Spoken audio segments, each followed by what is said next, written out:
ആരോഗ്യരക്ഷയ്ക്ക് അനുയോജ്യ ഭക്ഷണം എന്ന സന്ദേശവുമായി Mahatma Deshaseva educational and charitable trust ആവിഷ്കരിച്ച തവിടുകളയാത്ത അരിയുടെ പൊതിച്ചോർ വിൽപ്പന വടകര മുനിസിപ്പൽ പാർക്കിൽ വെച്ച് നടന്നു.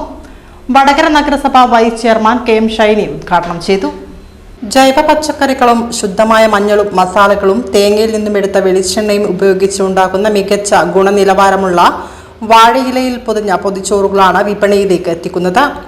പദ്ധതിയുടെ ഔപചാരിക ഉദ്ഘാടനം Mahatma Deshaseva educational and charitable ട്രസ്റ്റിന്റെ മുനിസിപ്പൽ പാർക്കിലെ ജൈവ കലവറയിൽ വടകര നഗരസഭ വൈസ് ചെയർമാൻ കെ.എം. ഷൈനി നിർവഹിച്ചു. ഭക്ഷ്യശ്രീ ബഹുജന സംഘടനാ ചെയർമാൻ ഡോക്ടർ കെ.എൻ. കുറുപ്പ് ഏറ്റുവാങ്ങി. വരുന്ന തലമുറ നമ്മൾ ശീലിച്ച ശീലത്തിൽ നിന്നും നമ്മൾക്കനുസരിക്കാത്തല്ലേ നമ്മൾ പറഞ്ഞാൽ അനുസരിക്കാത്ത രീതിയിലേക്ക് അവരുടെ ഭക്ഷ്യ സംസ്കാരം മാറിയിട്ടുണ്ട്. അവരെ നമുക്ക് തിരിച്ചു കൊണ്ടുവരേണ്ടതായിട്ടുണ്ട്. അതിന് കുറുപ്പ് സാറും ശ്രീനിയേട്ടനും എടുത്ത ഈ ഒരു എഫേർട്ട് മനസ്സോടുകൂടി ഞാൻ അഭിനന്ദിക്കുകയാണ്. എന്തുകൊണ്ടെന്ന് വെച്ചാൽ എനിക്കറിയാം, എൻ്റെ വീട്ടിനെ സംബന്ധിച്ചിടത്തോളം എനിക്ക് 2 മക്കളുള്ളത്, പുറത്തുപോയി ഭക്ഷണം കഴിക്കുന്ന ഒരു ശീലത്തിലേക്ക് അവർ മാറിയിട്ടുണ്ട്. നമ്മൾ എന്തൊരു ടേസ്റ്റോടു കൂടി വീട്ടിൽ വെച്ചാലും അവർക്കത് മതിയാവുന്നില്ല. അവർക്ക് ഫാസ്റ്റ് ഫുഡിലേക്ക് അവരുടെ മനസ്സ് മാറിയെന്നാണ്. അവരെയൊക്കെ നമുക്ക് തിരിച്ചു കൊണ്ടുവരണം ഇങ്ങനെയുള്ള ഭക്ഷണശീലങ്ങളിലേക്ക്. Harithamrutham chairman P Damodaran master അധ്യക്ഷത വഹിച്ചു. Soman Muthuvana, professor Malini Kurup, Pappan Naripatta, Divakaran Chombala, advocate Subhash Chandrabose, Sathyan Madakkara, Adiyeri Raveendran, advocate AM. Santhosh, K. Geetha, Rajalakshmi, Iyyamkode എന്നിവർ ആശംസാ പ്രസംഗം നടത്തി.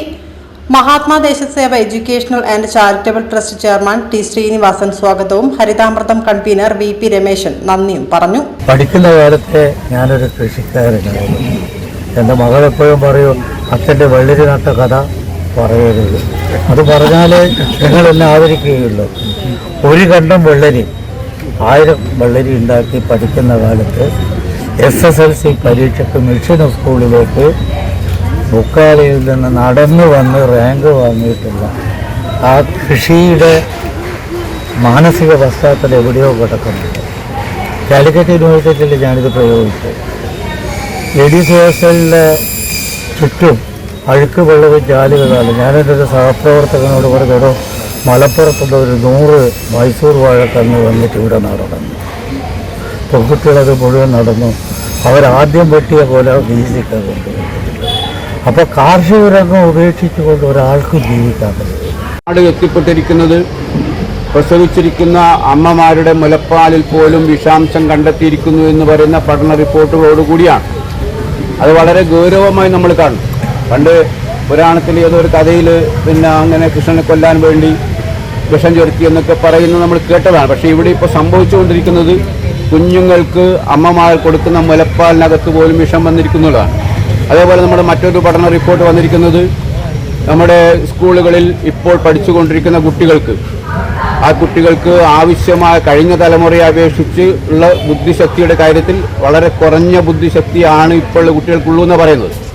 അതേപോലെ തന്നെ വളരെയധികം കുട്ടികൾക്ക് ഡിസാബിലിറ്റി, അതായത് അംഗവൈകല്യങ്ങളുള്ള കുട്ടികളുടെ ജനിക്കുന്നു. അതേപോലെ ഓട്ടിസം, സെറിബ്രൽ പൾസി പോലെയുള്ള വളരെ മാരകമായ അനങ്ങാൻ പോലും പറ്റാത്ത രീതിയിലുള്ള കുട്ടികൾ, അതികഠിനമായ രീതിയിൽ കുരുത്തക്കേട് കളിക്കുന്ന കുട്ടികൾ എന്നൊക്കെ പറയുന്ന രീതിയിൽ വളരെ വലിയ അതിന് പല പേരുകളുണ്ട്, പല രോഗങ്ങൾ. ആ രീതിയിൽ 50 വയസ്സായി കഴിഞ്ഞാൽ അതുവരെ ഞാൻ ഇപ്പോൾ എൻ്റെ സ്കൂളിൽ അന്നത്തെ വയസ്സ് 71 വലിയൊരു പദവിയാണ്.